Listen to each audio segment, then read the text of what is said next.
Saudara yang terkasih dalam Tuhan, saya mengajak kita bersama-sama melihat firman Tuhan yang hari ini saya ambil dari Yesaya pasal 43 ayat 7.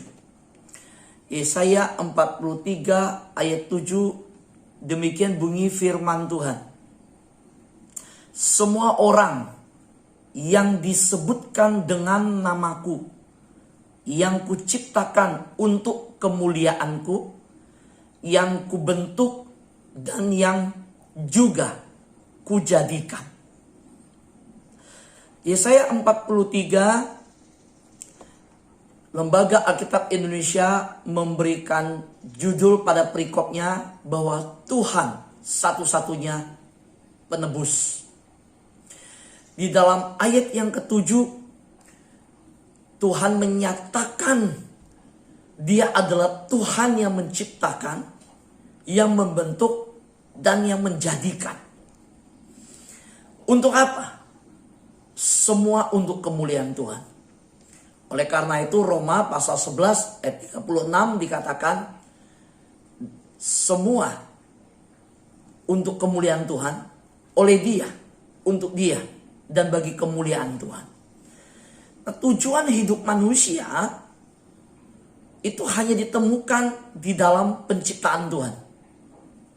Tujuan hidup saudara dan saya ketika menjalani kehidupan di muka bumi bukan untuk memenuhi hasrat keinginan daging kita, bukan hanya untuk hidup menurut kehendak kita, tetapi kita hidup untuk kemuliaan Tuhan, untuk kehendak Tuhan.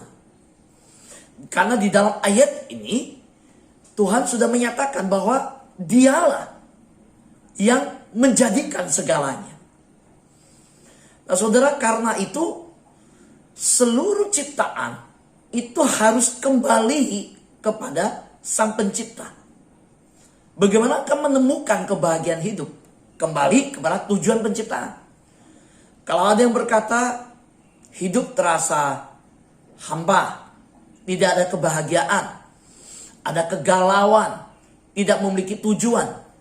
Nah, satu-satunya hanya ketika kembali kepada Sang Pencipta baru menemukan tujuan itu.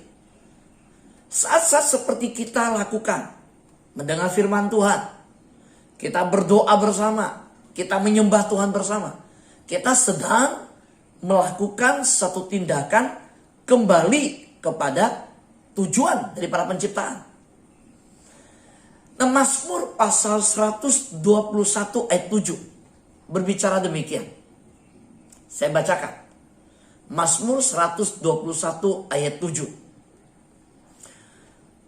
Tuhan akan menjaga engkau terhadap segala kecelakaan. Tuhan akan menjaga nyawamu. Tuhan akan menjaga keluar masukmu dari sekarang sampai selama-lamanya. Saudara yang terkasih dalam Tuhan, kita tahu bahwa seluruh kehidupan kita di depan, tidak ada satupun dari kita yang bisa memprediksinya. Tidak ada satupun dari kita yang bisa mengatakan bahwa hari esok kita itu di tangan kita. Bahkan Yakobus berkata hidup kita seperti uap. Hidup kita itu seperti bunga yang di padang muncul, ditiup angin, sudah itu hilang. Nah, ketika kita melihat bagian Yesaya 43 tadi, kita kontraskan, kita perhadapkan dengan Mazmur 121. Maka kita mendapatkan sesuatu yang begitu mengejutkan. Bahwa Yesaya 43 berkata bahwa Dia menyatakan diri, Tuhan mendeklarasikan bahwa aku yang ciptakan kamu, aku yang bentuk kamu, aku yang jadikan kamu. Untuk apa? Untuk kemuliaanku. Dan Dia Tuhan yang menyatakan, menciptakan, menjadikan sedemikian. Dia juga Tuhan yang bukan hanya menciptakan lalu melepaskan. Bukan menciptakan lalu membiarkan. Bukan seperti seorang pembuat arloji jam tangan, lalu setelah disetel semuanya, dikasih baterai, biarkan berjalan sendiri. Sampai baterainya habis, ya sudah. Dunia nggak seperti ini, saudara. Alkitab berkata, bumi, seluruh tata surya, Merkurius, Venus, bumi, Mars, Jupiter, Saturnus, Uranus, Neptunus, Pluto, semua dicipta, tata surya, galaksi Bima Sakti dicipta. Tuhan setelah ciptakan semua, Tuhan nggak lepas tangan. Saudara dengar, hidup saudara dan hidup saya, ketika sejak dalam kandungan, Tuhan nggak lepas tangan. Saudara, hari ini kita mungkin dapat kabar ada yang melahirkan nanti siang.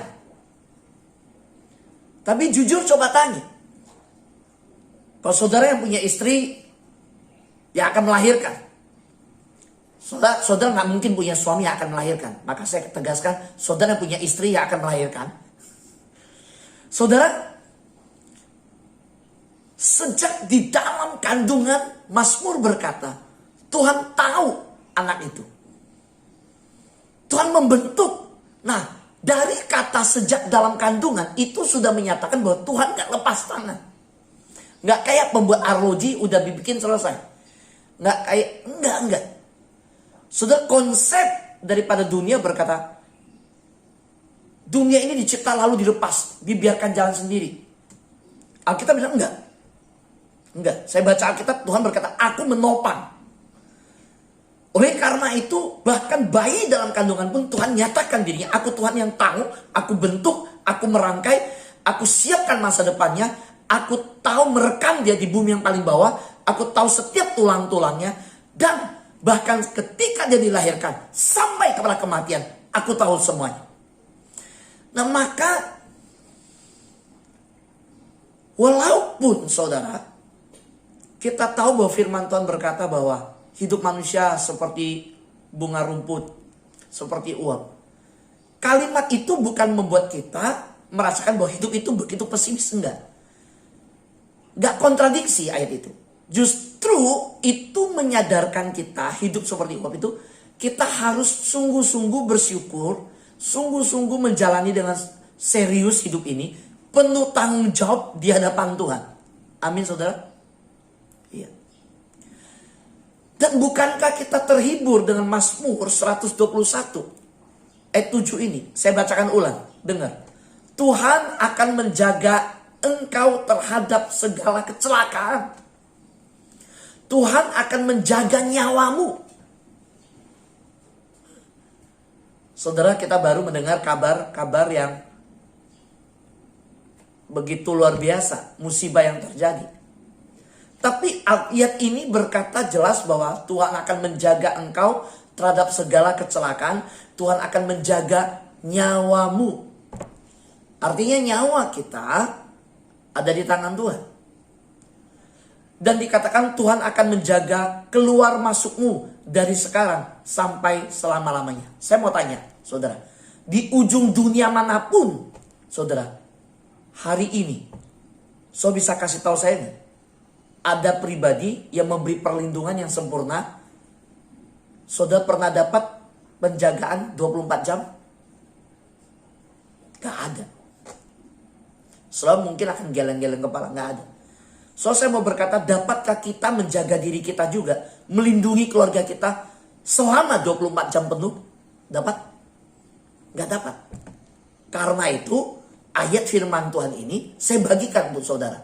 Ingat, Mazmur 121 ayat 7 sampai ayat 8 berkata, Tuhan menjaga engkau, Tuhan akan menjaga engkau terhadap segala kecelakaan. Tuhan akan menjaga nyawamu. Tuhan akan menjaga keluar masukmu dari sekarang sampai selamanya. Amin. Ya, perkatakan ayat ini. Perkatakan firman Tuhan ini. Saudara, pertolongan dan perlindungan yang sempurna hanya kita dapatkan di dalam Tuhan. Tidak ada di tempat lain. Ketika ayat ini dinyatakan saya bacakan, maka saudara ayat ini berbicara sebuah kebenaran bahwa pertolongan dan perlindungan yang sempurna hanya kita dapatkan di dalam Tuhan. Kenapa sih saudara? Tuhan sanggup menjagai kita, melindungi keluar masuk kita, menjagai nyawa kita, dan sampai selama-lamanya. Ayat ini berkata sampai selamanya. Karena Mazmur berkata, penjaga kita tidak pernah terlelap. Tidak pernah terlelap. Kita ada rasa ngantuknya. Kita bisa terlelap. Tetapi penjaga Israel tidak pernah terlelap. Saudara, Tuhan adalah perlindungan saudara dan tempat perlindungan saya. Amin. Satu ayat yang saya ingin bagikan bagi kita. Mazmur 119 ayat 97. Kalau kita mengetahui bahwa Tuhan itu pencipta kita, Tuhan yang membentuk kita, Tuhan yang menjadikan kita. Kalau kita mengetahui bahwa Tuhan akan menjaga kita, keluar masuk kita, Tuhan akan menjaga kita terhadap segala kecelakaan, Tuhan akan menjaga nyawa kita. Lalu apa yang kita lakukan? Mazmur 119 ya, Mazmur 119 ayat 97 berkata demikian. Betapa ku cintai Tauratmu, aku merenungkannya sepanjang hari. Firman Tuhan, saudara, harus menjadi pegangan kita setiap hari. Saudara, ketika firman itu kita dengar, masuk dalam pendengaran kita, lalu kita beriman di dalamnya. Kita beriman, kita dengar firman Tuhan berkata bahwa Tuhan mencipta kita. Dia membentuk kita, dia menjaga kita, dia melindungi kita, dia menjauhkan kita dari kecelakaan. Dia menjaga keluar masuk kita. Maka iman kita timbul. Iman kita timbul. Amin saudara. Saudara, iman timbul dari pendengaran. Pendengaran akan firman Tuhan. Kalau saudara bangun pagi, buka handphone, saya lihat kebiasaan orang menyebar berita tentang COVID. Oh, anak-anak, ada dokter dari luar negeri bilang gak boleh makan ini. Mulai satu macam gak boleh makan. Saudara percaya sama saya saudara. Saudara baca lagi berita lain. Ada lagi, nanti jangan makan ini lagi. Lama-lama dicoret. Lama-lama bingung. Yang boleh dimakan apa ya? Ini gak boleh, itu gak boleh, ini gak boleh, itu gak boleh. Terus sisanya apa yang boleh dimakan? So saya mau tanya, ya saudara dengar firman Tuhan ini, saudara. Waktu saudara dengar berita COVID masuk, dengan saudara dengar firman Tuhan masuk, beda nggak saudara? Saudara, saya menemukan orang bilang sama saya gini, sekarang saya nggak mau tahu lagi soal COVID lah, perkembangannya. Saya mau ikutan lagi jumlah-jumlah korbannya. Karena gak bikin damai. Gak bikin sejahtera. Saya dengar firman Tuhan, hati saya lebih damai. Nah sekarang, saudara yang langsung dengar firman Tuhan, saya mau tanya. Benar gak demikian saudara? Saudara bisa membedakan. Dan perasaan saudara, rasakan saudara apa? Waktu dengar, wih ini meninggal, berita meninggal dikirim. Wih ini baru masuk pagi malamnya meninggal. Wih ini gak dapat ICU. Wih ICU penuh. Saudara memulai pagi dapat berita itu. Saudara bandingkan dengan waktu memulai pagi dengar firman Tuhan. Beda gak saudara? Beda. Beda saudara. Pagi saat ini saja saudara dengar firman Tuhan, saudara udah langsung masuk ke dalam pendengaran saudara. Tuhan berkata, aku yang menciptakan engkau. Aku bentuk engkau. Aku yang menjadikan engkau. Dan aku yang menjadikan membentuk engkau. Aku menjaga engkau. Aku melindungi engkau. Aku menjaga keluar masukmu. Dari sekarang sampai selamanya. Gimana dengarnya saudara? Waduh. Damai lah saudara. Amin saudara. Sejahtera. Nah maka iman timbul dari pendengaran. Pendengaran akan firman Tuhan. Oleh karena itu saya mengingatkan bahwa di Mazmur 19 ayat 97 berkata, yuk kita seperti Daud, seperti pemazmur mengungkapkan, betapa aku cintai Tauratmu. Aku merenungkannya sepanjang hari. Gak hanya pagi loh saudara. Pagi dengar. Tapi sepanjang hari, firman yang saat ini kita dengar, renungkan saudara. Amin. Renungkan sepanjang hari. Firman Tuhan itu menjadi cermin, menjadi tolak ukur, menjadi acuan untuk seluruh aspek hidup kita. Saudara itu, maka ketika kita bekerja, beraktivitas, pelayanan, studi online, apapun yang kita kerjakan, biar firman itu yang menjadi pegangan kita. Saudara, jika firman Tuhan memenuhi hati dan pikiran kita, kalau firman itu melimpahi diri kita, maka kuasa itu, kuasa firman itu akan bekerja dalam diri kita. Dia akan bekerja. Caranya gimana? Saudara baca firman, renungkan firman, dengar firman. Dan saudara akan mengalami firman itu mengalir berlimpah-limpah. Bukan hanya diri kita. Bahkan orang yang putus asa, orang yang kecewa, orang yang sedih, orang yang mulai dalam kejatuhan, kegagalan, itu akan terima kelimpahan firman dari hidup kita. Dipengaruhi oleh hidup kita. Amin saudara. Tuhan berkati kita. Mari hidup dalam firman. Mari jalani hari-hari ini. Seluruh hari kita di dalam bertumbuh. Pegang firman Tuhan. Tuhan berkati.